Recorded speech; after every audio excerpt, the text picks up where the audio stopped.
കേരളത്തിൽ നിയമസഭാ തെരഞ്ഞെടുപ്പിനുള്ള കേളികൊട്ടായി.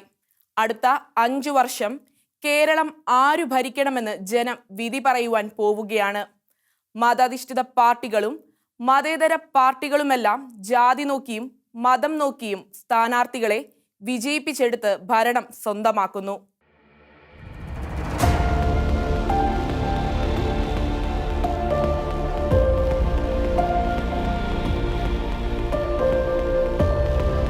ക്രൈസ്തവരുടെ വോട്ട് നോക്കിയും എല്ലാ പാർട്ടിയും ഇത്തരം നീക്കങ്ങൾ നടത്തുന്നുണ്ട്. ക്രൈസ്തവർക്ക് ഭൂരിപക്ഷമുള്ള നിയോജക മണ്ഡലങ്ങളിൽ സ്ഥാനാർത്ഥിത്വം കിട്ടുവാൻ ജനാധിപത്യ മുന്നണിയുടെ പല നേതാക്കളും ബിഷപ്പ് ഹൗസുകൾ കയറി ഇറങ്ങാറുണ്ട്. NSS ആസ്ഥാനത്തും SNDP ആസ്ഥാനത്തുമൊക്കെ പോകുന്നവരുണ്ട്. കേരള കോൺഗ്രസിന്റെ സ്ഥാനാർത്ഥികൾ ക്രൈസ്തവ ഭൂരിപക്ഷ പ്രദേശങ്ങളിലാണ് മത്സരിച്ച് ജയിക്കുക. ക്രൈസ്തവരാണെന്ന കാരണം അവരുടെ വിജയത്തിനു പിന്നിലെ പ്രധാന ഘടകം തന്നെയാണ്. ഈ മേഖലകളിൽ കോൺഗ്രസും CPM-ഉം എല്ലാം ക്രൈസ്തവരെ മത്സരിപ്പിക്കുന്നു. കുടിയേറ്റ മേഖലയിലെ ക്രൈസ്തവ ഭൂരിപക്ഷ പ്രദേശങ്ങളിലും എല്ലാ പാർട്ടികളും സ്ഥാനാർത്ഥികളെ നിർണയിക്കുന്നത് ഈ മാനദണ്ഡം കൂടി കണക്കിലെടുത്താണ്. കോൺഗ്രസിന്റെ കോട്ടയം ജില്ലാ പ്രസിഡന്റായിരുന്ന KC ജോസഫ് 1980 മുതൽ മലബാറിലെ ഇരിക്കൂറിൽ പോയി ജയിക്കുന്നത് മതേതരത്വം കൊണ്ടല്ല, ക്രൈസ്തവനായതുകൊണ്ടാണ്. ഇരിക്കൂറിൽ കോൺഗ്രസ് നേതാക്കൾ ഇല്ലാത്തതും കൊണ്ടുമല്ല. ബെന്നി ബെഹനാൻ ചാലക്കുടിയിൽ മത്സരിച്ച് ജയിച്ചതും ക്രൈസ്തവനായതുകൊണ്ട് കൂടിയാണ്. കോഴിക്കോട് ജില്ലയിലെ തിരുവമ്പാടിയിൽ CPM-ന്റെ ജോർജ് തോമസും അതിനു മുൻപ് മത്തായി ചാക്കോയും സ്ഥാനാർത്ഥിയായതിനും ജയിച്ചതിനു പിന്നിലും പത്തനംതിട്ടയിൽ രാജു അബ്രഹാമും ആറന്മുളയിൽ വീണ ജോർജും ജയിച്ചതിലും ക്രൈസ്തവ നാമധാരികൾ എന്ന ഘടകവുമുണ്ട്. ഏറ്റവും അടുത്തായി തൊടുപുഴക്കാരൻ അപ്പു ജോൺ ജോസഫ് മത്സരിക്കുവാനായി തിരുവമ്പാടി നോക്കി വടക്കോട്ട് പോകുന്നെന്ന വാർത്തയ്ക്ക് പിന്നിലും മതേതരത്വമൊന്നല്ല, മതമാണ് ഘടകമാകുന്നത്. ഇടതു വലതു BJP മുന്നണികൾക്ക് ഒന്നുപോലെ ഉൾക്കൊള്ളാനാവാത്ത ജോർജ് ഇപ്പോൾ ജനാധിപത്യ മുന്നണിയിൽ ഇടം തരമാക്കുന്നതും സഭയുടെ പിന്തുണ കൂടി നേടിയാണെന്നാണ് മാധ്യമങ്ങളുടെ വിലയിരുത്തൽ.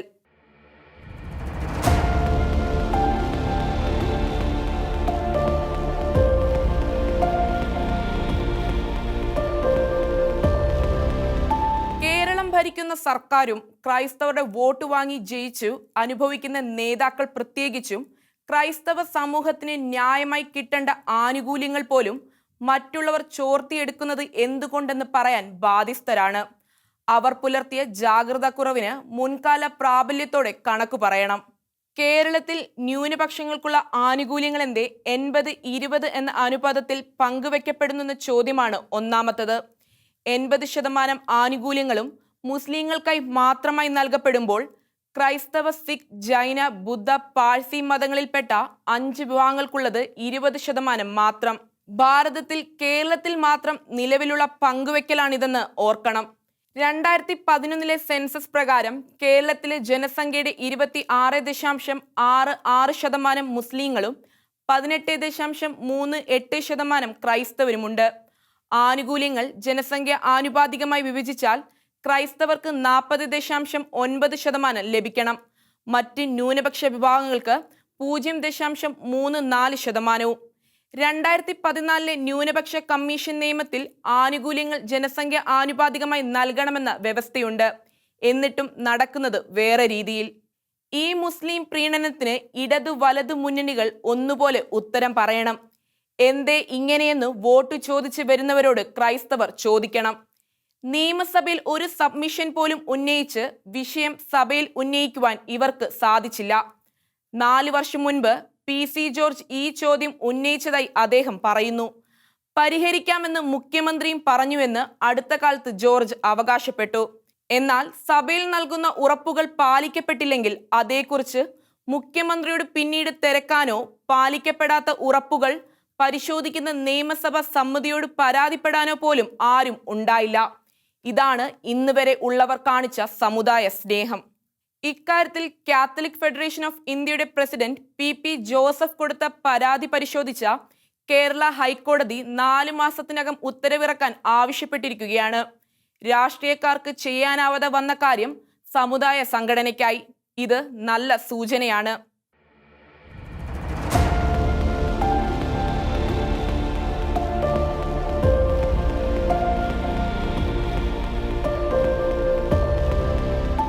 വിഭജന കാലത്ത് നല്ല വകുപ്പുകൾക്ക് വേണ്ടി കടിപിടി കൂട്ടുന്ന ഇടതുമുന്നണിയിലെയും വലതുമുന്നണിയിലെയും പാർട്ടികൾ കേരളത്തിലെ ന്യൂനപക്ഷ ക്ഷേമ വകുപ്പ് 2011 രൂപീകരിക്കപ്പെട്ട കാലം മുതൽ മുസ്ലിങ്ങളുടെ ഭരണത്തിന് വിട്ടുകൊടുത്തതിനും ഉത്തരം പറയണം.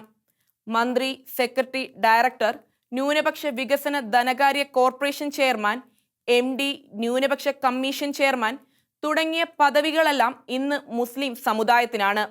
ന്യൂനപക്ഷ വികസന ധനകാര്യ കോർപ്പറേഷനിലെ 6 ഡയറക്ടർമാരിൽ 2 പേരാണ് ക്രൈസ്തവർ. ജീവനക്കാർ എല്ലാം തന്നെ മുസ്ലിമുകൾ. ജനാധിപത്യ മുന്നണിയിൽ മുസ്ലിം ലീഗ് നേടിയ ഈ അനീതി ഇടതുമുന്നണിയും തുടർന്നു.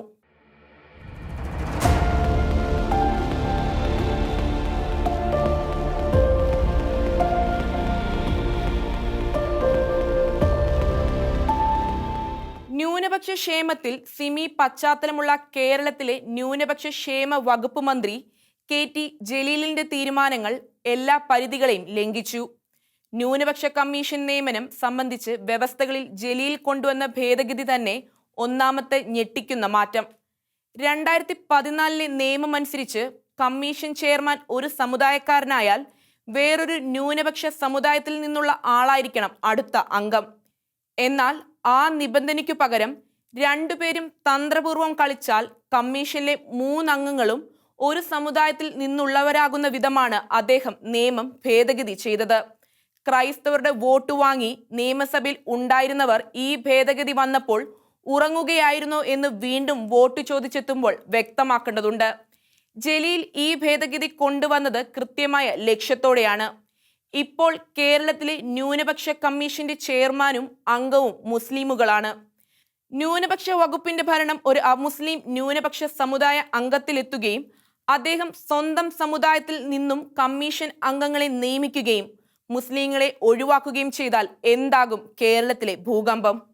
ന്യൂനപക്ഷ ക്ഷേമ വകുപ്പിന് കീഴിലുള്ള 17 സെന്ററുകളിൽ 16ഉം അവയുടെ കീഴിലുള്ള 28 സബ് സെന്ററുകളും മുസ്ലിം സംഘടനകളുമായി ബന്ധപ്പെട്ട സംഘടനകളുടെ കീഴിലാണ്.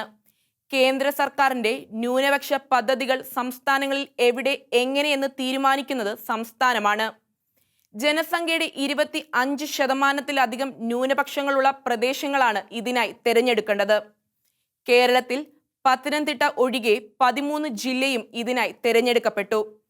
തുക നൽകുന്നവരെ നിശ്ചയിക്കുവാൻ ഓരോ ജില്ലയിലും ഒരു 3 അംഗ സമിതിയുണ്ട്. ഇത് അനുസരിച്ചുള്ള 39 അംഗങ്ങളിൽ 30 പേരും മുസ്ലിമുകളാണ്. ക്രൈസ്തവർ വെറും 7. ഇടുക്കി ഉൾപ്പെടെ 8 ജില്ലകളിൽ ക്രൈസ്തവർ സമിതിയിലില്ല. ഇവർ തെരഞ്ഞെടുത്ത 25 പ്രദേശങ്ങളും മലപ്പുറം ജില്ലയിലാണ്. കോട്ടയം ജില്ലയിൽ മുസ്ലിമുകൾക്ക് വലിയ ഭൂരിപക്ഷമുള്ള ഈരാട്ടുപേട്ടയുമുണ്ട്. പിണറായി മന്ത്രിസഭയുടെ കാലത്തുണ്ടായ ഭീകരമായ ഈ കടന്നുകയറ്റങ്ങൾ തിരുത്താൻ മതേതരത്വ നിലപാടുകളിൽ വെള്ളം ചേർക്കുന്നവനല്ല എന്ന് നെഞ്ചുറപ്പോടെ പറയുന്ന മുഖ്യമന്ത്രി ധീരത കാണിക്കണം. ജലീലിന്റെ തീരുമാനങ്ങൾ പുനഃപരിശോധിക്കപ്പെടണം. മുഖ്യമന്ത്രിയുടെ സ്നേഹവും വിശ്വസ്തതയും നടിച്ച് ജലീൽ നടത്തിയ മുസ്ലിം പ്രീണനം മുഖ്യമന്ത്രി തിരിച്ചറിയണം. നടപടികൾ എടുക്കണം. സ്വർണ്ണക്കള്ളക്കടത്ത് കാലത്ത് പുറത്തു വന്ന അദ്ദേഹം നടത്തിയ സർക്കാർ ചെലവിലുള്ള ഖുർആൻ വിതരണം അടക്കമുള്ള നിരവധി നടപടികൾ മറ്റു സമുദായങ്ങളെ വേദനിപ്പിക്കുന്നവയാണ്. തദ്ദേശ തെരഞ്ഞെടുപ്പിൽ മുസ്ലിം കേന്ദ്രങ്ങളിൽ ലീഗിന് 10 ലക്ഷം വോട്ട് കുറഞ്ഞതായിട്ടുള്ള കണ്ടെത്തൽ ഇത്തരത്തിൽ ഒരു തീരുമാനമെടുക്കാൻ മുഖ്യമന്ത്രിയെ നിരുത്സാഹപ്പെടുത്താം. പഞ്ചായത്തുകളിൽ വൻ വിജയം നേടിയെന്ന് അവകാശപ്പെടുന്ന ലീഗ് വലിയ അഴിച്ചുപണികളാണ് പ്രാദേശിക തലത്തിൽ നടത്തുന്നത്. അന്യായം പരിഹരിക്കുവാനും ആനുകൂല്യങ്ങൾ ജനസംഖ്യ ആനുപാതികമാക്കുവാനുമുള്ള ഹൈക്കോടതി വിധിയോടെങ്കിലും മുഖം തിരിക്കരുത്. മതേതരത്വത്തിനു വേണ്ടി എന്ന് തെളിയിക്കുവാൻ ബിഷപ്പുമാരെ കണ്ട് നടക്കുന്നവർ ഇക്കാര്യത്തിൽ സർക്കാരിൽ സമ്മർദ്ദം ചെലുത്തണം.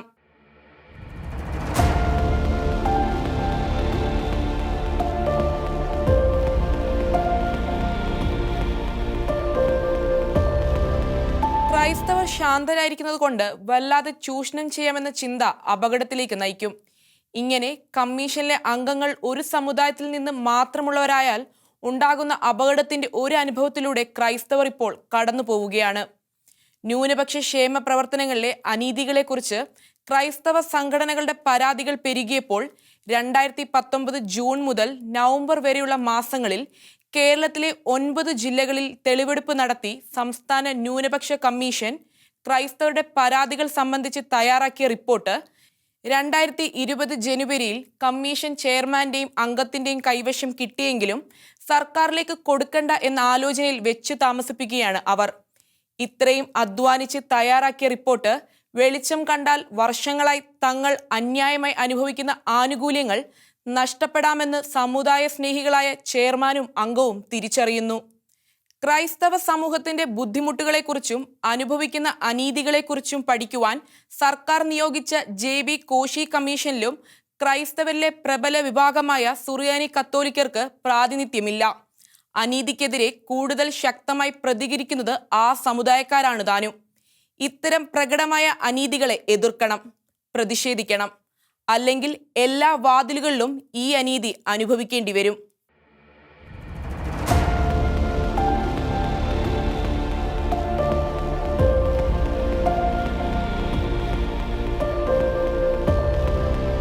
നിയമസഭ തിരഞ്ഞെടുപ്പ് മുന്നിൽ കണ്ട് ജനാധിപത്യ മുന്നണി വലിയ തയ്യാറെടുപ്പിലാണ്. പ്രതിപക്ഷ നേതാവിന്റെ കേരള യാത്ര ആരംഭിക്കുകയായി. ജനാധിപത്യ മുന്നണി തിരഞ്ഞെടുക്കപ്പെട്ടാൽ ആരാവും മുഖ്യമന്ത്രി എന്ന് പോലും പറയാനാവാതെയാണ് യാത്ര. അത് പാർട്ടി ഹൈക്കമാൻഡ് നിശ്ചയിക്കുമെന്നാണ് അദ്ദേഹം പറയുന്നത്. അതായത് തനിക്ക് തന്നെ മുഖ്യമന്ത്രി സ്ഥാനം കിട്ടുമോ എന്ന് രമേശിന് ഉറപ്പില്ലെന്ന്, അല്ലെങ്കിൽ അതിനുവേണ്ടി കളിക്കുന്നവർ തൽക്കാലം കളി നിർത്തട്ടെ എന്ന്. രമേശ് പരസ്യമായി യാത്ര നടത്തുമ്പോൾ ലീഗ് നേതാവ് കുഞ്ഞാലിക്കുട്ടി കേരളത്തിലുടനീളം രഹസ്യമായി സഞ്ചരിച്ച് എല്ലാ സമുദായ നേതാക്കളെയും കണ്ട് ചർച്ച നടത്തിക്കഴിഞ്ഞു. ലീഗിന്റെ ഒരു നേതാവ് ഇത്തരത്തിലുള്ള സന്ദർശനങ്ങൾ നടത്തുന്നത് ആദ്യമാണ്. എന്താണ് മനസ്സിലിരിപ്പ് എന്ന് അദ്ദേഹം വെളിപ്പെടുത്തിയിട്ടില്ല. കുഞ്ഞാലിക്കുട്ടി ചക്രവാളങ്ങൾ വികസിപ്പിക്കുകയാണ്. ജനാധിപത്യ മുന്നണി അധികാരം പിടിച്ചാൽ മുഖ്യമന്ത്രി പദത്തിന് ഘടകകക്ഷികളുടെ ഒത്താശയോടെ അദ്ദേഹം കരുക്കൾ നീക്കുമോ ആവോ. ചങ്ങനാശ്ശേരിയിലൊഴികെ എല്ലായിടത്തും കുഞ്ഞാലിക്കുട്ടിക്ക് നല്ല സ്വീകരണം ലഭിച്ചതായാണ് അറിവ്. അദ്ദേഹം വരുന്നുവെന്നറിഞ്ഞാണ് സുകുമാരൻ നായർ തെരഞ്ഞെടുപ്പിന് മുൻപ് നേതാക്കളെ കാണുന്നില്ല എന്ന പരസ്യ പ്രസ്താവന ഇറക്കിയതെന്ന് ചിത്രീകരിക്കുന്നവരുമുണ്ട്. സുകുമാരൻ നായർ പക്ഷേ ഉമ്മൻചാണ്ടിയുമായി ചർച്ച നടത്തിയെന്നും വാർത്തയുണ്ട്. PJ കുര്യനെ രാജ്യസഭയിലേക്ക് വിടണമെന്ന് സുകുമാരൻ നായർ ശഠിച്ചപ്പോഴും നായർക്ക് താക്കോൽ സ്ഥാനം വേണമെന്ന് പറഞ്ഞ് രമേശിനു വേണ്ടി കളിക്കുകയും ചെയ്തപ്പോൾ ഇവർ തമ്മിലെ ബന്ധം വളരെ മോശമായതാണ്. ഉമ്മൻചാണ്ടി ഭക്തർ കുര്യനെ കുര്യൻ നായർ എന്നിവരെ പരിഹസിച്ചു വിളിച്ചതാണ്. കുര്യനോടുള്ള പകയാണ് മാണിക്ക് രാജ്യസഭ സീറ്റ് കൊടുത്തതിലൂടെ ഉമ്മൻചാണ്ടിയും കൂട്ടരും പ്രകടമാക്കിയത്. ആരും ഒന്നും മറന്നിട്ടില്ല.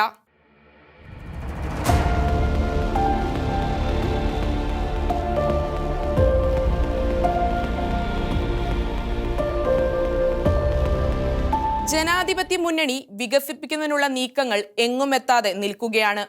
മാണി സി കാപ്പന് പലവട്ടം പാല വാഗ്ദാനം ചെയ്തെങ്കിലും കാപ്പനും മാസ്റ്റർക്കും അങ്ങനെ അങ്ങ് തീരുമാനിക്കാനായിട്ടില്ല. NCPയുടെ സംസ്ഥാന ഘടകം പോലും കൂടെ ഉണ്ടാവുമെന്നവർക്ക് ഉറപ്പിച്ച് പറയാനാവില്ല. തദ്ദേശ സ്വയംഭരണ തെരഞ്ഞെടുപ്പിൽ കേരളത്തിലാകെ 40-ൽ താഴെ വാർഡുകളിലാണ് NCP ജയിച്ചത്.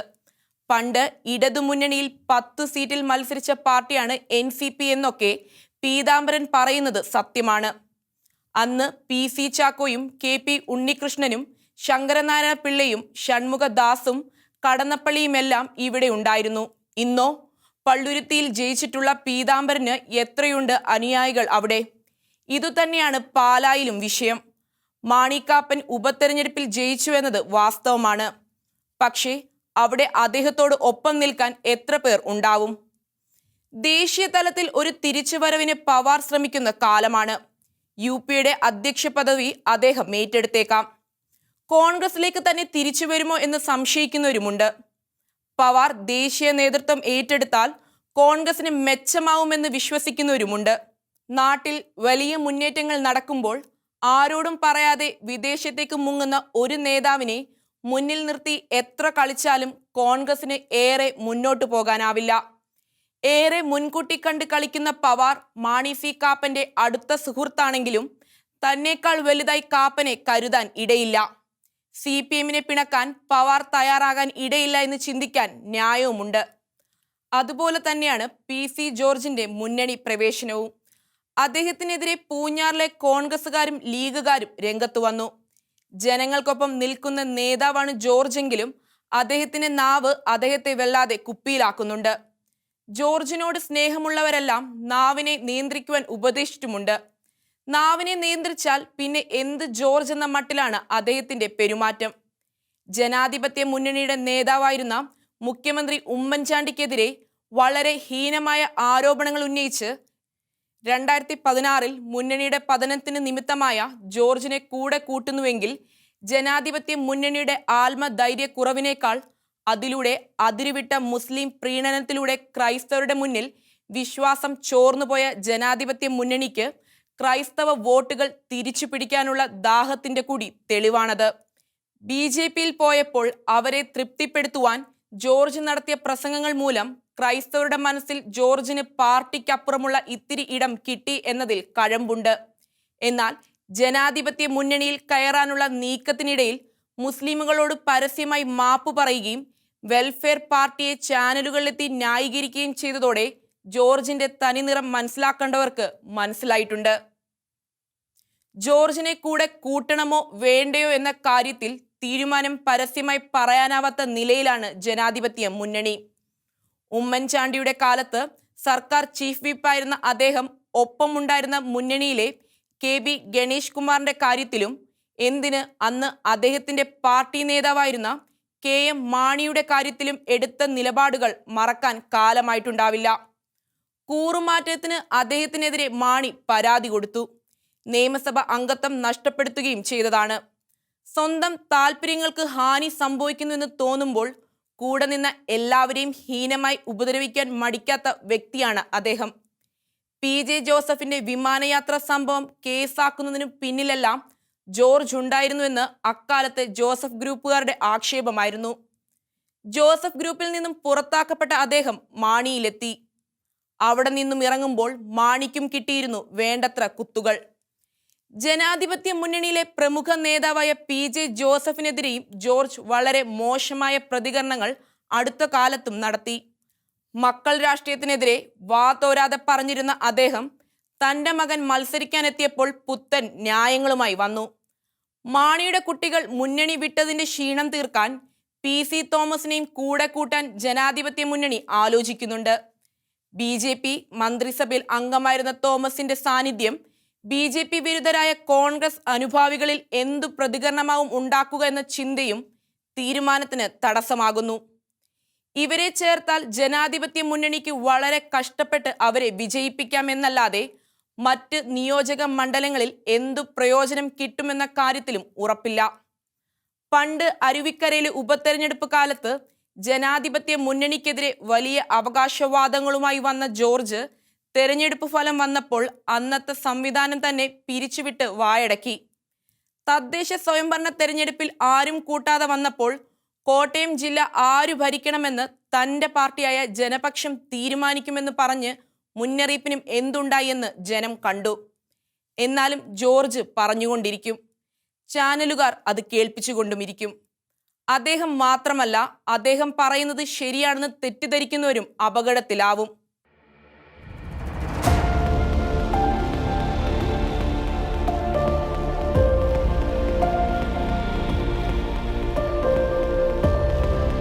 ജനാധിപത്യ മുന്നണിയുടെ തെരഞ്ഞെടുപ്പ് പ്രകടന പത്രിക തയ്യാറാക്കുവാൻ ബെന്നി ബെഹനാൻ അധ്യക്ഷനായ സമിതിയെ നിയോഗിച്ചു.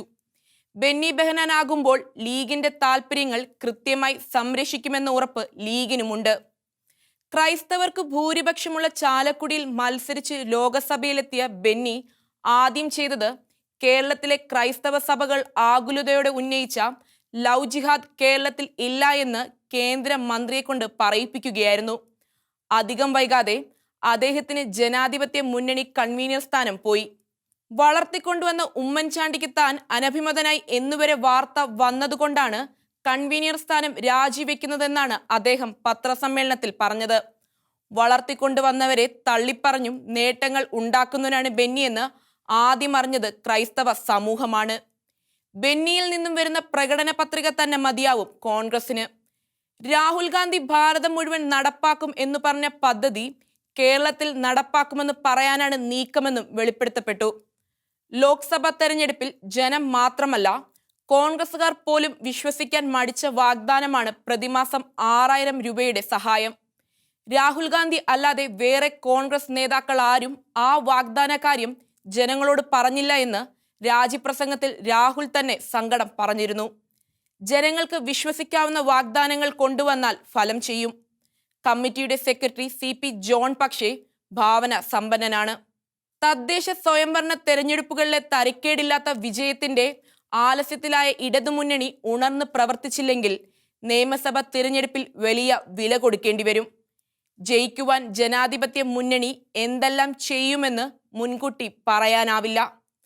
തകർച്ച ഉറപ്പായതുകൊണ്ട് BJPയും ജനാധിപത്യ മുന്നണിയും തമ്മിൽ എത്തിച്ചേരാൻ ഇടയുള്ള രഹസ്യ ബാന്ധവം ഇടതുമുന്നണിക്ക് ഏറെ അപകടകരമാവാം.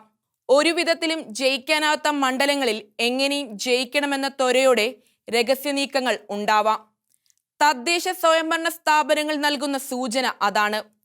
വളരെ വിജയകരമായി പരീക്ഷിക്കപ്പെട്ട ഈ ചതിക്കളിയെ നേരിടാൻ ഇടതുമുന്നണിക്കായില്ലെങ്കിൽ തുടർഭരണം ഒരു വ്യാമോഹം മാത്രമായി മാറും.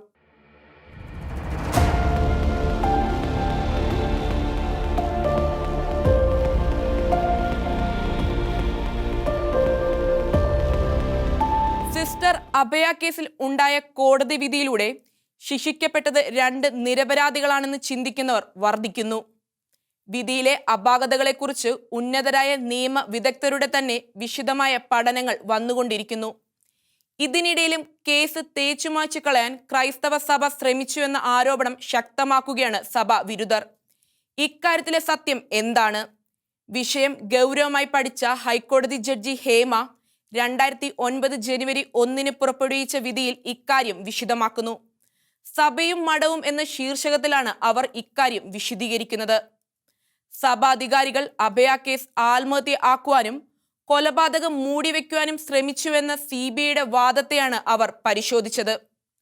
കേസ് ഡയറിയിലെ കുറിപ്പുകൾക്കെതിരാണ് ഈ വാദമെന്ന് കേസ് ഡയറി പരിശോധിച്ച് അവർ വിധിയിലൂടെ ചൂണ്ടിക്കാണിച്ചു.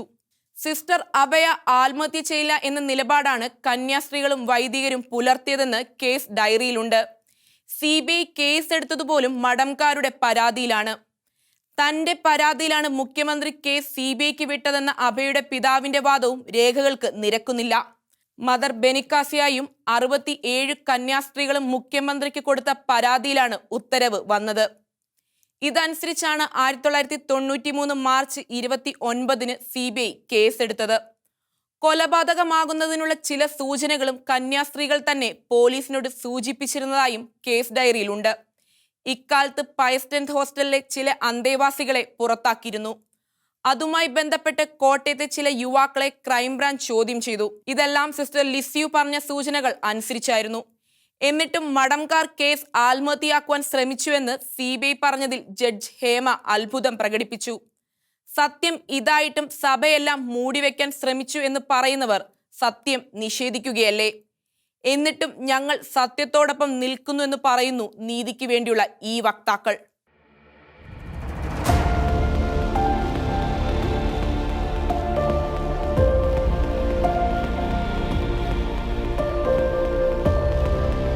സമകാലീന രാഷ്ട്രീയ വിശകലനങ്ങളുമായി അടുത്താഴ്ച ഇതേ സമയം വീണ്ടും കാണാം.